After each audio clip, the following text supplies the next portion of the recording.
So I ended last week by saying that the second most important thing about you is what you think about God.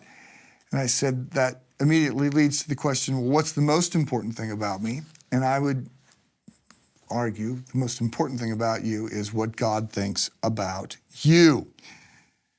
And that's why we want God to think about Jesus when he thinks about us. We want to be hiding in Jesus. Now, that's a little bit of an aside. I'll get there eventually. We're finishing up Jonah Chapter 2, and in this chapter, it appears as though Jonah has a breakthrough. He's been running from God. We get all of that in chapter 1. He's supposed to go one place. He goes the other. He's trying to get away from God. It doesn't work. Gets thrown overboard. That leads to his repentance from the belly of the beast.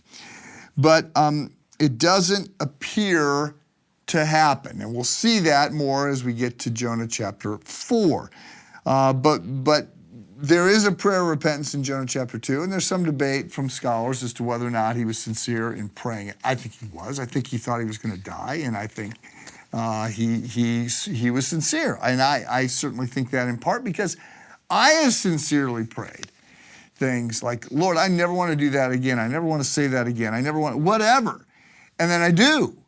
And I'm sincere in desiring to see changes, but I am more profoundly broken than I realize. And we often don't understand the nature of spiritual growth and transformation. It tends to take a lot longer than we think. And we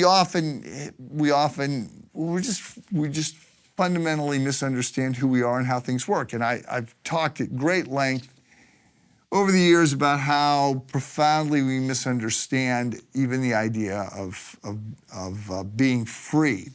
We think freedom comes from being, free from restrictions of any type, and that's when things are going to be great. When in actuality, the freedom that we want is not the freedom of any kind of boundary. What we want is the freedom of discipline and the freedom of a life rightly lived and the freedom of a heart that is being transformed to be more like Jesus, because then that leads to the life that we actually want. Many people today want freedom from all kinds of restrictions and rules, and then they discover that the life they're living has natural consequences. There's just, if you do X, Y will follow. And people want to be free from why. They want to be free from the repercussions or from the natural consequences of what they're doing. And so the freedom that we want, spiritual maturity is its own reward. Growing in the likeness of Jesus is a wonderful thing. It can be hard, and it takes a lot longer than we expect. So we don't see the kind of transformation in Jonah's life that we might expect, or that Jonah probably expected. And he's going to fail, and we're going to see that. But it takes a while for our sanctification to catch up to our justification. And indeed, that doesn't happen until our glorification. So we don't actually become like Jesus, be completed in that sense, and have our position match the justification that God sees Jesus in me.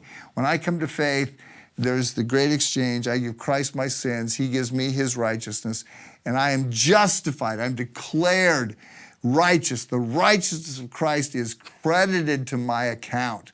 But I am not like Jesus until, and never fully like Jesus, but I am not more sanctified fully until my glorification, which happens at the time of our death. And then we'll talk about all that in the fall as we get into the book of Revelation and some other things. Anyway, we will be perfect one day. We long for that day. I long for that day. Have a good day.